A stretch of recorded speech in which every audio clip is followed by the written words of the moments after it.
Hello student, नमस्कार। स्वागत है आप सबका आज की इस वीडियो में। इस वीडियो में हम डिस्कस कर रहे हैं कक्षा 9वीं की हिंदी के महत्वपूर्ण प्रश्नोत्तर। इसमें प्रश्न भी हैं और उत्तर भी, मतलब प्रश्नोत्तर। ठीक है, क्षितिज भागिक जो आपकी पुस्तक है, पाठ्य पुस्तक, एमपी बोर्ड ने जो पुस्तक रिलीज की है आपके लिए कक्षा 9वीं के लिए हिंदी की, उसके इंपॉर्टेंट क्वेश्चन। और इसमें हम आज गद्य खंड ले रहे हैं।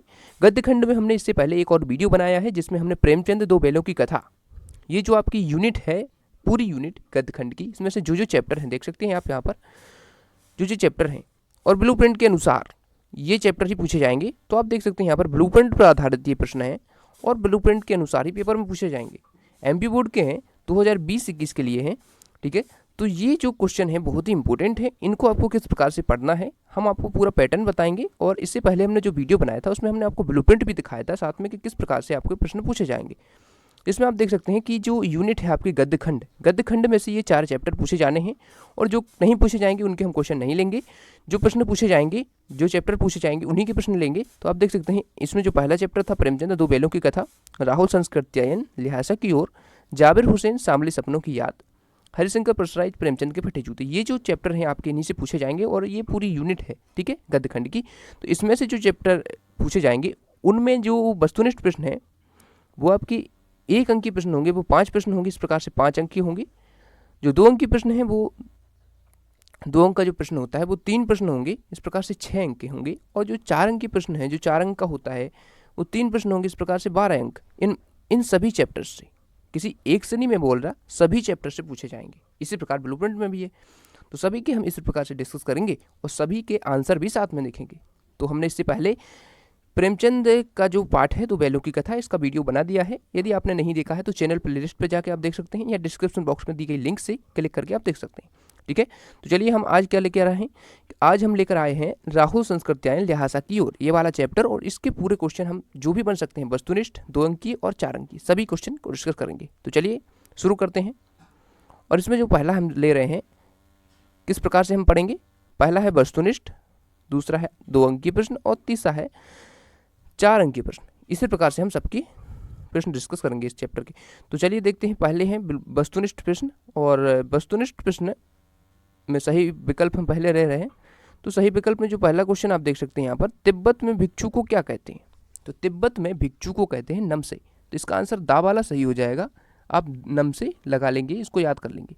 ठीक है, यदि आपको याद है तो आप डायरेक्ट आंसर देने का प्रयत्न कीजिए। ठीक है, उसके बाद जो अगला क्वेश्चन है, क्वेश्चन नंबर 12, मंदिर में कितनी पोथियां रखी थी। तो आपने पाठ पढ़ा होगा, तो उसमें मंदिर में 103 पोथियां रखी थी। उसके बाद अगला क्वेश्चन है, ठीक है, अगला क्वेश्चन है क्वेश्चन नंबर सी, यानी कि थर्ड क्वेश्चन। इसमें आप देख सकते हैं लिहाजा की ओर पाठ गद्य की कौन सी विधा है। तो इसमें हमें बताना है कि ये कौन सी विधा है। तो इसमें आप देख सकते हैं कि ये यात्रा वृतांत है। ठीक है, उसके बाद अगला क्वेश्चन है, कुची का क्या अर्थ है। कुची का अर्थ क्या होता है। तो देखिए, कुची का अर्थ होता है दया। ठीक है, जो भिखारी हैं दया मांगते हैं, या ठीक है, तो उसको यहाँ पर कुची बोला जाता था तिब्बत में। ठीक है, उसके बाद जो अगला क्वेश्चन है, राहुल संस्कृत्यायन ने कौन सा धर्म अपनाया। तो इसका आंसर है बौद्ध धर्म। बौद्ध धर्म को राहुल संस्कृत्यायन ने अपनाया था। उसके बाद अगला क्वेश्चन है, रिक्त स्थानों की पूर्ति कीजिए। इसमें हमें रिक्त स्थानों की पूर्ति करना है। तो इसमें देख सकते हैं जो पहला क्वेश्चन है, सुमति खालिस्तान। सुमति कौन था। तो एक मंगोल भिक्षु था। ठीक है, और लेखक का साथी भी था। दूसरा क्वेश्चन है, लेखक खालिस्तान जाते समय अपना रास्ता भटक गया। तो लंगूर जाते समय, ठीक है, लेखक अपना रास्ता भटक गया था। उसके बाद आगे देखते हैं, थर्ड क्वेश्चन इसमें, लेखक ने खालिस्तान के बेस, यहाँ पर मित्र नहीं है, यात्रा की। तो किसके बेस में की थी। आप सभी जानते हैं कि भिक्षु के बेस में लेखक ने यात्रा की थी, क्योंकि वहाँ पर इंडियंस को जाने के लिए अलाउ नहीं था, मतलब भारतीय वहाँ पर नहीं जा सकते थे। उसके बाद फोर्थ क्वेश्चन है, राहुल संस्कृत्यायन जी द्वारा रचित पुस्तकों की संख्या कितनी है। 150। 150 से आपका दिया गया है, आपके जो राहुल संस्कृत्यायन का परिचय दिया है उसमें दिया गया है। उसके बाद देखते हैं, एक शब्द या वाक्य में उत्तर। एक शब्द या वाक्य में उत्तर के जितने भी क्वेश्चन इस चैप्टर से इंपॉर्टेंट बन सकते हैं हमने सभी दिए हैं। तो इसमें जो पहला क्वेश्चन है, राहुल संस्कृत्यायन का मूल नाम क्या था। तो उनका मूल नाम केदार पांडेय था। ठीक है, उसके बाद दूसरा क्वेश्चन है, राहुल संस्कृत्यायन जी ने कौन सा शास्त्र लिखा। तो इसका आंसर है घुमक्कड़ शास्त्र। घुमक्कड़ शास्त्र राहुल संस्कृत्यायन जी ने लिखा था। उसके बाद देखते हैं थर्ड क्वेश्चन, समुद्र तल से लेखक कितनी ऊंचाई पर खड़े थे। तो 17 से 18 हजार फीट की ऊंचाई पर समुद्र तल से लेखक खड़े हुए थे।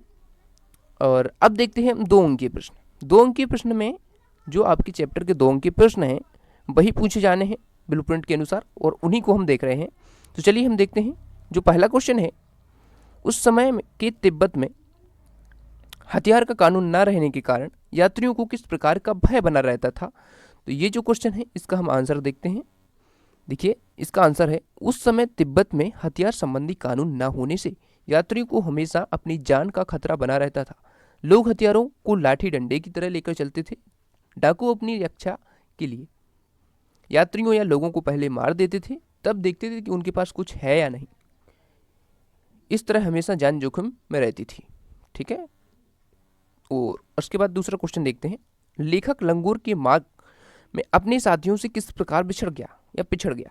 तो इसमें देख सकते हैं, लेखक लंगूर के मार्ग में अपने यात्रियों से 2 कारण से पिछड़ गया। पहला कारण है उसका घोड़ा बहुत सुस्त था, मतलब धीमे धीमे चल रहा था, और दूसरा कारण है कि घोड़ा दूसरे रास्ते पर भटक कर चला गया। ठीक है, वह रास्ता भटक कर 1.5 मील गलत रास्ते पर चला गया, उसे वहां से वापस आना पड़ा। इस प्रकार से ये 2 कारण हैं। उसके बाद देखते हैं प्रश्न क्रमांक 3। अपनी यात्रा के दौरान लेखक को किन कठिनाइयों का सामना करना पड़ा। तो इसका आप आंसर लिखेंगे, अपनी यात्रा या तिब्बत की यात्रा के दौरान लेखक को विभिन्न कठिनाइयों का सामना करना पड़ा। एक बार वह भूलवश अपना रास्ता भटक गया, दूसरी बार उसे तेज धूप के कारण परेशान होना पड़ा। इस प्रकार से क्वेश्चन नंबर 4 देखते हैं।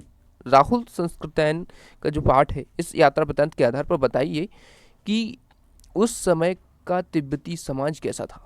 तिब्बत के समाज की क्या विशेषताएं थीं उस समय की। तो इसका आप लिखेंगे, इस यात्रा वृत्तांत से पता चलता है कि उस समय तिब्बती समाज में पर्दा तथा छुआछूत जैसी बुराइयां न थीं। महिलाएं अजनबी लोगों को भी चाय बना देती थीं। निम्न श्रेणी के भिखमंगों को छोड़कर कोई भी किसी के घर में आ जा सकता था। पुरुष वर्ग शाम के समय छक पीकर मदहोश रहते थे। वे गंडों पर अगाध विश्वास रखते थे। गंडों पर अगाध विश्वास रखते थे। समाज में अंधविश्वास का बोलबाला था। ठीक है, तो इस प्रकार से हमने देखे 2 अंकीय प्रश्न। और जो 4 अंकीय प्रश्न है, इससे वही बन सकता है, मतलब आपका कवि परिचय या जो इससे तो लेखक परिचय बनेगा, तो लेखक परिचय आपका बन सकता है, लेकिन मोस्ट प्रोबेबली प्रेमचंद का ही आप तैयार करके रखिए। प्रेमचंद का ही पूछे जाने की संभावना ज़्यादा है। ठीक है, तो इसमें हमने देख ली है सभी इंपॉर्टेंट क्वेश्चन। और अभी तक आपने हमारा चैनल सब्सक्राइब नहीं किया है तो कर लीजिए, क्योंकि आपको इसी प्रकार के इंपॉर्टेंट क्वेश्चन हमारे चैनल पर आपको सभी विषयों के प्रोवाइड कराए जाएंगे।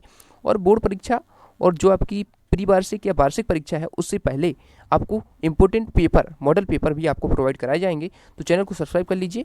Thanks for watching. अपने दोस्तों के साथ इस वीडियो को शेयर जरूर कर देना।